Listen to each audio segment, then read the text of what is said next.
100 రోజుల్లో మళ్ళీ మేమే రాబోతున్నాము, తెలుగుదేశం పార్టీ పగటకలలు కంటోంది.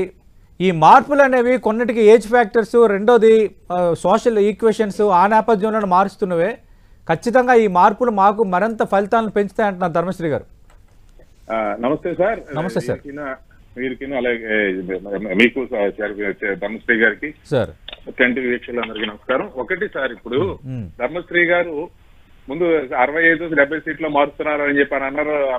దానిలో మరి ధర్మశ్రీ గారిని కూడా పిలిచి మాట్లాడారన్నారు. ఏం మాట్లాడారు సరే, వాళ్ళ అంతర్గత వ్యవహారం కావచ్చు. కానీ ఇక్కడ మాట్లాడేది ఒకటే ఒక మాట ఏంటంటే 175కి 175 గెలిచే విధంగా నేను పరిపాలిస్తున్నాను అని చెప్పినటువంటి గౌరవ ముఖ్యమంత్రి గారు 175 స్థానాలలోనూ నా పేరుతోనే గెలిచారు. 151 భవిష్యత్తులో కూడా 175 నేనే గెలిపిస్తానని చెప్పినటువంటి ముఖ్యమంత్రి గారు ఇప్పుడు అభ్యర్థుల యొక్క జాతకాల ఆధారంగా నేను నిర్ణయాలు తీసుకుంటానని చెప్తున్నారు. అంటే ఆయన పాలన మీద ఆయనకి ఏ విధమైన విశ్వాసం ఉందో ఒకసారి మీరు వెరిఫై చేసుకోండి. ఒకటి. రెండు, ఈ రోజు ఆయనకు సంబంధించి ఇప్పుడు వెళ్ళిన వాళ్ళందరూ కూడా ఎంతో ఆనందం అంటే ఆవేదనతో కూడినటువంటి ఆనందంతో బయట వస్తున్నారు. ఒకటి, 5 సంవత్సరాల్లో అమ్మయ్య మా ముఖ్యమంత్రిని చూడగలిగాం, మా ముఖ్యమంత్రి మమ్మల్ని గుర్తుపెట్టాడు కొంతమంది, అమ్మయ్య ముఖ్యమంత్రి గారిని పరిచయం చేసుకోగలిగామని కొంతమంది, కనీసం 4 నిమిషాలు మాట్లాడే అవకాశం వచ్చిందని కొంతమందికి, అందరూ అవ్వలేదు అనుకుంటాలేండి. దీనిలో కొంతమంది కనీసం ఆ భాగ్యమైనా దక్కిందని చెప్పి ఆనందంతో ఉన్నారు. సరే, ఆవేదనేమో ఆయన మాట్లాడేటువంటిది ఆయన పాలన చేతగానేటువంటి ఆయన పాలనలో ఆ నెపాన్ని నీళ్ల మీద తోసేటువంటి దీనివల్ల వీళ్ళందరూ కూడా ఆవేదన చెందుతా ఉన్నారు. మూడోది, నేను చాలా సార్లు అడిగాను, మళ్ళా కర్ణం ధర్మశ్రీ గారిని అడుగుతా ఉన్నాను. మీరు ఇప్పుడు చెప్పినటువంటి సంక్షేమం పేరు మీద ఈ రాష్ట్రాన్ని అప్పులు కుప్పజేసి రాష్ట్రాన్ని దివాళా తీపిచ్చే పరిస్థితికి వచ్చినటువంటి మీరు ఈ రాష్ట్రానికి ప్రోగ్రెసివ్ గా ఒక ఎసెట్ అంటే ఈ రాష్ట్రానికి ఇదిగో ఈ 1000 కోట్లు భవిష్యత్తు తరాల కోసం, ఈ రాష్ట్ర భవిష్యత్తు కోసం మేము ఖర్చు పెట్టాము అనేది 1,000 కోట్లు మీరు చెప్పండి.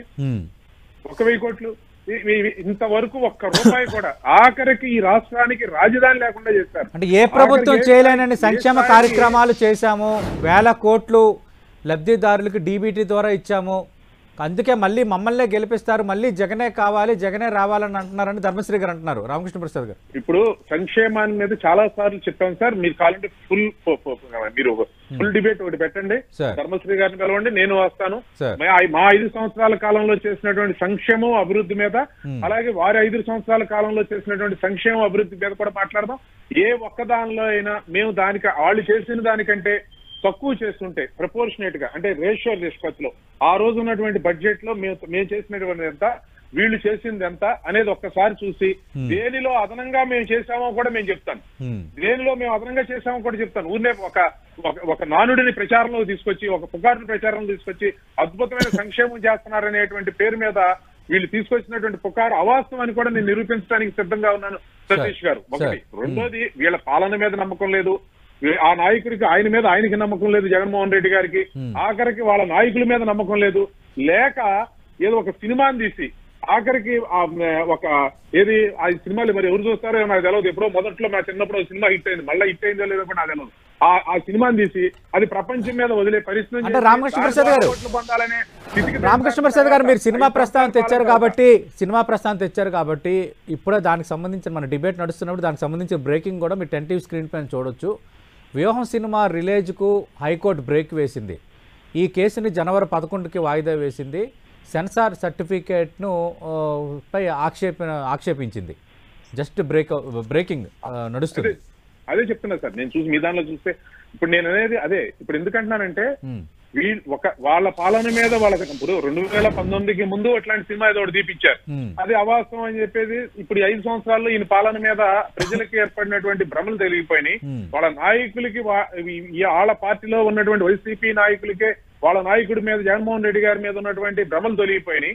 ఈ రోజు మొత్తం అన్ని కూడా జరుగుతా ఉండగా ఇక ఆఖరిగా ఎవరినైతే 2019 ముందు ఇట్లాంటి ప్రయోగం చేశారో ఆ ప్రయోగాన్ని చేసి దాని ద్వారా లబ్ధి పొందేటువంటి ప్రక్రియని చేపట్టారు. నేననేది ఒకటే, నిజంగా మీ పాలన బాగుంటే మీరు 5 సంవత్సరాల కాలంలో మేము చేసింది ఇది అని మీరు చెప్పుకోగలిగిన పరిస్థితి ఉంటే, ఇదిగో నియోజకవర్గానికి మీరు ఏదైనా నియోజకవర్గం, ధర్మశ్రీ గారి నియోజకవర్గం ఉంది, వెళ్దాం పదండి. ఒకసారి TV5 డిబేట్ లో ఇదే ధర్మశ్రీ గారు ఇలాగే మాకు మా వాళ్ళకి ఇలా పెన్షన్ అందట్లేదు, ఫలానా ఊళ్ళో ఫలానా వాళ్ళకి మీరు పెన్షన్ ఇస్తున్నానని చెప్తే నేను ఎమ్మటే దాన్ని నోటీసు తీసుకెళ్లి పార్టీ నోటీస్ ద్వారా ప్రభుత్వం నోటీస్ పెట్టి దాన్ని రెక్టిఫై చేసామా లేదా అడగండి ఆయన్ని.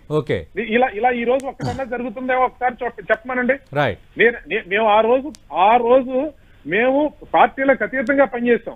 సరే ఏమన్నా కానీ ప్రచారం చాలా బలమైందని చెప్పని దురదృష్టవశాత్తు మా మీద పడినటువంటి ఒక నింద అపనింద కానీ ఈ రోజు ప్రజలు అర్థం చేసుకున్నారు, తెలియపోయినాయి ఆ భ్రమలన్నీ అందరికీ తెలిసినటువంటి. ధర్మశ్రీ రామకృష్ణ ప్రసాద్ గారు అంటే ఈ మార్పులు చేస్తున్నారు, అటు కేవలం లెక్కలే కాదు చిక్కులు కూడా ఉంటాయని తెలకపల్లి రవి గారు అంటున్నారు. కొంత మరి వైసీపీ దాన్ని ఎట్లా అధిగమిస్తుంది అనేది రానున్న రోజులు మనం చూద్దాం.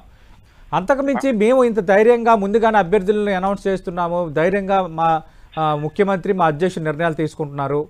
టీడీపీ జనసేనకు సంబంధించి ఇప్పుడు ఏ స్థానాల్లో పోటీ చేస్తారు ఇప్పటికైనా ఒక క్లారిటీ వచ్చిందా అన్నది వైసీపీ అడుగుతున్న ప్రశ్న. అలాగే రవి గారు ఇంకో అంశాన్ని ప్రస్తావించారు, వైసీపీ అసంతృప్తులు టీడీపీ వైపు వస్తే అకామిడేట్ చేసే పరిస్థితి ఉందా?